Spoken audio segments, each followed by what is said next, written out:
9వ పాఠం తెగలు సామాజిక నిర్ణయాధికారం. ఇక్కడ నుంచి ఇంపార్టెంట్ పాయింట్స్ ఉంటాయి.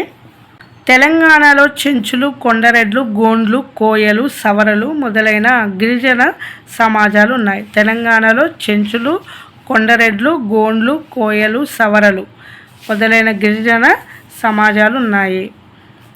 ఒక తెగలోని సభ్యులందరూ తామంతా ఒకే మూల పురుషుల నుంచి వచ్చామని వాళ్ళు భావిస్తారు. ఎవరు వాళ్ళు? గిరిజన ప్రజలు. అలాగే ఆ భూమి కూడా మొత్తం తమదని వారు భావిస్తారు. తెగలోని వాళ్ళందరూ కూడా అన్ని పనులు చేస్తారు. పనికి ప్రత్యేకమైన మనుషులు ఉండరు. ఆంథ్రోపాలజిస్ట్ మానవ విజ్ఞాన శాస్త్రవేత్తలు గిరిజనుల ప్రజల గురించి అధ్యయనం చేశారు. వారు గిరిజనులతో నివసిస్తూ సంస్కృతి, జీవన విధానాన్ని, విశ్వాసాలు, నిర్ణయాలు మొదలైన వాటిని నమోదు చేస్తారు. అటువంటి వారిలో ముఖ్యమైన పరిశోధకుడు ఫ్యూరర్ హైమన్ డార్ఫ్. ఇతను 1940 సంవత్సరంలో వచ్చి చెంచులు, కొండరెడ్లు, గోండ్లు గురించి అధ్యయనం చేసి వాళ్ళను గురించి పుస్తకాలు రాశాడు.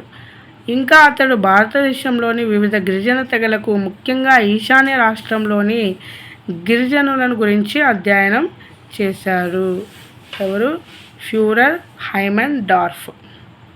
1940 సంవత్సరంలో తెలంగాణకు వచ్చి చెంచులు, కొండరెడ్లు, గోండ్ల గురించి అధ్యయనం చేశాడు. అలాగే వారి మీద పుస్తకాలు కూడా రాశాడు. ఈశాన్య రాష్ట్రంలోని గిరిజనుల గురించి కూడా అధ్యయనం చేశాడు. నెక్స్ట్, గ్రామ పెద్ద తన అధికారాన్ని పంచాయతీ లేదా పురుషుడు యజమానిగా ఉండే వారితో ఏర్పడిన మండలి నుండి పొందుతాడు. గ్రామ ఆయన్నే పంచాయతీ అంటాడు. పాట్ల అంటే గ్రామ పెద్ద. గ్రామాల మధ్య సమస్యలు వచ్చినప్పుడు అన్ని పంచులు అంటే పంచాయతీ వాళ్ళు సమావేశం ఏర్పాటు చేస్తారు.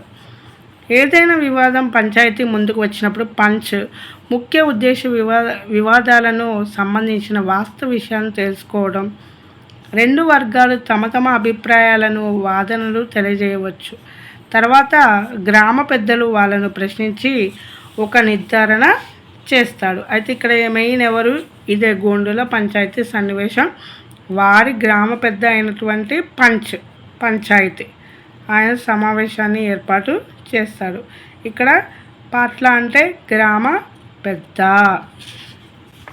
పాట్ల అంటే గ్రామ పెద్ద. ఈ పాట్ల అనేది పదవి వారసత్వంగా వస్తుంది.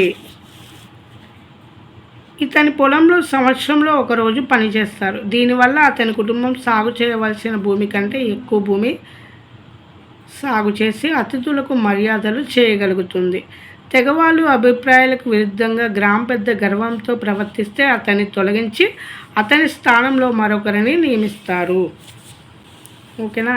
ఈ గ్రామ పెద్ద ఏం చేస్తారు? గ్రామానికి సంబంధించిన అన్ని అవసరాలు, ఏదైనా ఇబ్బంది వచ్చినప్పుడు లేకపోతే అతిథులు వచ్చినప్పుడు కూడా ఈ గ్రామ పెద్ద వారికి అతిథి మర్యాదలు చేస్తాడు.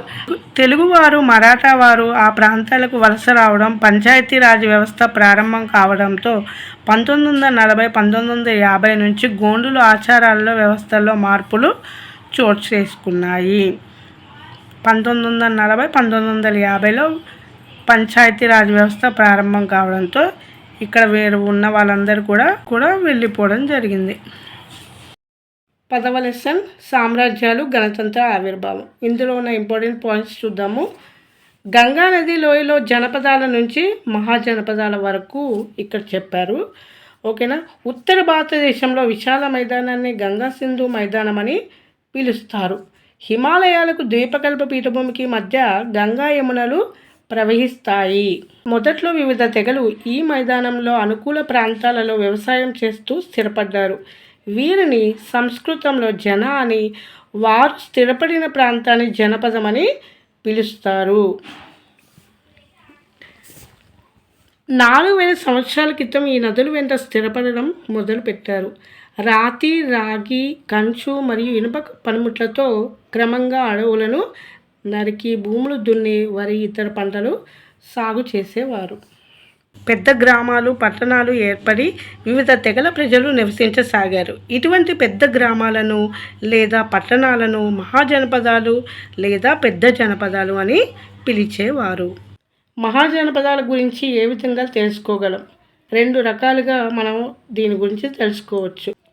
అయితే ఇక్కడ మన మహాజనపదాల గురించి ఒకటేమో పురావస్తు తవ్వకాల ద్వారా తెలుసుకోవచ్చు, ఇంకొకటేమో ఆ కాలంలో రాసిన పుస్తకాల ద్వారా తెలుసుకోవచ్చు.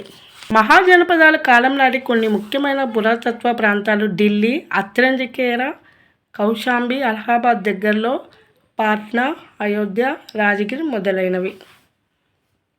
మహాజనపద కాలం నాటి గ్రామాలు.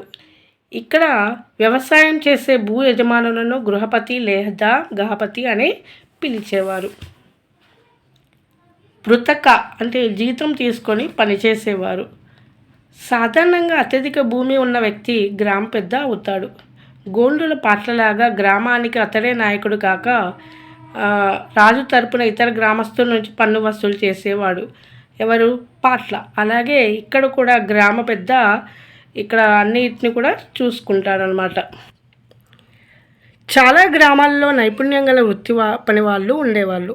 కమ్మళ్ళు వ్యవసాయానికి పనికి వచ్చే పనిముట్లు, నాగటి కర్రలు, గొడ్డళ్ళు, బాణాలు మొదలైనవి, పంటకు ఉపయోగపడే కుండలు, ధాన్యం నిల్వ చేసే పాత్రలను, కుమ్మరి, బండ్లు, నాగళ్ళు, ఇతర గృహ సామాగ్రిని, వడ్రంగులు, దుస్తులను నేత పని వారు తయారు చేసేవారు. ఓకేనా? ఈ మహాజనపదంలో కొంతమంది నైపుణ్యం గల వృత్తి పని వాళ్ళు ఇవి తయారు చేసేవాళ్ళు. మహాజనపద కాలానికి ముందు నుంచే కంచాలు, కప్పులు వంటి పింగాణి వస్తువులను అందంగా రంగులు అద్దేవారు. సిరి సంపదలతో గొప్పగా ఉండాలని చాలామంది రాజులు కోరుకునేవారు. దీనికి 2 మార్గాలు ఉన్నాయి. మొదటిది వారి రాజ్యంలో ప్రజలపై పన్నులను పెంచడం, రెండవది పొరుగు రాజ్యాలను జయించడం. వ్యవసాయం చేసే గృహపతుల నుంచి రాజు పన్నులను వసూలు చేసేవారు. రాజు గృహపతుల నుండి పన్నులను వసూలు చేసుకునేవారు. ఓకే, వారు తమ పంటను 6 భాగాలుగా చేసి ఒక భాగాన్ని రాజుకి ఇచ్చేవాళ్ళు. దీనినే బాగా అని పిలిచేవారు. ప్రతి నెల ఒకరోజు ఉచితంగా పనిచేయడం ద్వారా వృత్తి పని వారు రాజుకు పన్నులు చెల్లించేవారు. మగధ ఒక బలమైన రాజ్యం. మగధలోని కొంత ప్రాంతం అడవులు ఉన్నాయి. ఈ అడవుల నుంచి ఏనుగులను పట్టుకొని యుద్ధాలలో పోరాడడానికి వాటికి శిక్షణ ఇచ్చేవారు. అడవుల నుంచి లభించే కలపతో కోటలు, రాజభవనాలు, రథాలను నిర్మించడానికి ఉపయోగించేవారు. మగధ రాజ్యంలో దక్షిణ ప్రాంతంలో ఇనుప ఖనిజ నిక్షేపాలు ఉన్నాయి. ఎక్కడున్నాయి? దక్షిణ ప్రాంతంలో. మగధ రాజ్యం బలమైన రాజ్యంగా ఎదిగింది. మొదటి రాజు బింబిసారుడు. మగధ రాజ్యానికి మొదటి రాజు బింబిసారుడు. అతని కుమారుడు అజాతశత్రువు. మగధ బలమైన రాజ్యంగా తీర్చిదిద్దారు. మహాపద్మానందుడు మరొక బలమైన రాజు. ఈ రాజులందరూ తమ సైన్యంతో ఇతర రాజ్యాలను జయించారు. దాని ఫలితంగా మహాపద్మానందుని కాలంలో రాజ్యం వాయువ్యం నుంచి ఒడిశా వరకు విస్తరించింది. వజ్జ ఒక గణరాజ్యం. మగధ రాజ్యానికి ఉత్తరంగా గణతంత్ర ప్రభుత్వాన్ని కలిగిన వజ్జి మహాజనపదం ఉండేది. రాజ్యంలో ఒకే పరిపాలకుడు కాక ఒక పరిపాలకుల బృందం ఉండేది. కొన్ని సందర్భాల్లో 1000 మంది కలిసి పాలన చేసేవారు. అయితే ఒక్కటే రాజు కాకుండా చాలామంది రాజులు కలిసి వజ్జి ఒక రాజ్యాన్ని పరిపాలించేవారు. ప్రతి ఒక్కరూ తమను రాజా అని పిలుచుకునేవారు. వాళ్ళు సంప్రదాయాలను పాటిస్తూ అందరూ సమావేశమై అందరి సంబంధాల అంశాలపై వాళ్ళు నిర్ణయం తీసుకునేవారు. మహిళలు, బానిసలు, సేవకులకు ఈ సమావేశంలో పాల్గొనే అవకాశం ఉండేది కాదు. బుద్ధుడు, మహావీరుడు గణాలకు చెందినవారు. వీరు 1500 సంవత్సరాల పాటు అవి రాజ్యాలు మనగలిగాయి. అంతే అండి, ఈ లెసన్లో ఉన్న ఇంపార్టెంట్ పాయింట్స్.